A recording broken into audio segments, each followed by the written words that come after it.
Sindhi videos देखने के लिए सरल क्रिएटिव सिंधी चैनल से जुड़े रहिए। पंचायत जे परियां तव्हां सभिनीनि खे जय श्री झूलेलाल, जय हिंगलाज माता। अॼु पूज्य सिंधी पंचायत जे पारियां हिकु गंभीर विषय जेके वैवाहिक असांजा कार्यक्रम थींदा आहिनि, जंहिंमें बुरायूं ॾाढियूं अची चुकियूं आहिनि, जंहिंजे कारण तव्हां असांजे सभिनीनि मुखी साहिब प्रदेश जे मुखी साहिब ऐं पदाधिकारियुनि सां सलाह मशवरा करे पोइ हिकु निर्णय वरितो आहे। उहो निर्णय असांजे वैवाहिक कार्यक्रम में जेको पूल पार्टी जी हिकु बुराई हली रही आहे उनखे पूर्णतः प्रतिबंध कयूं था। ॿी ॻाल्हि, असांजे ॿिनि ॾींहंनि जे कार्यक्रम में वैवाहिक कार्यक्रम में जेको सगाईअ में असांजी माताऊं, भेनरियूं, युवा साथी ऐं अदर कास्ट वारा सभु ईंदा आहिनि, उन में खुलेआम जेकी कॉकटेल पार्टी थी हले उनखे बि पूर्णतः प्रतिबंध था कयूं।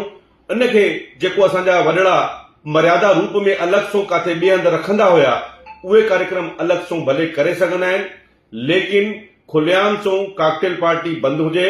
ऐं इन जे अलावा जंहिं महिल असांजी ॼन बारात खणी हलंदा आहियूं तंहिं महिल साम्हूं बारात में ई मदिरा ऐं गॾु खणी करे शराब, उहो बि पूर्णतः प्रतिबंध आहे। छो जे करे ॿार बच्चा ॿिया मिट माइट सभु असांजे विहाउनि में अचनि था, नचनि था, लेकिन इहा परंपरा जेकी हिननि हलाई आहे हिन वक़्तु उहा ॾाढी ग़लति आहे। इनखे बि पूर्णतः प्रतिबंध था कयूं। ऐं चौथो, जंहिं महिल असांजी बारात निकिरे थी पई ऐं बारात वञी जॾहिं पहुचे थी पई, तंहिं महिल उन छोकिरे जे लाइ असांजी न्याणी पक्ष वारा वठण वेंदा आहिनि त उनजा दोस्त यार उन्हनि सां अभद्र व्यवहार था करनि या उनखे कंधे में खणण जे लाइ था करनि, त उहो बि पूर्णतः प्रतिबंध आहे। त महिरबानी करे हे निर्णय असां सभिनीनि जे लाइ था कयूं।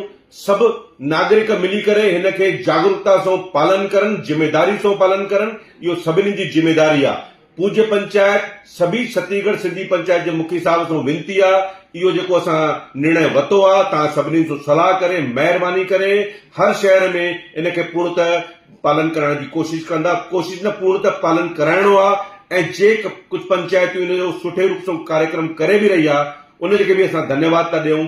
आयो लाल सभई चओ झूलेलाल।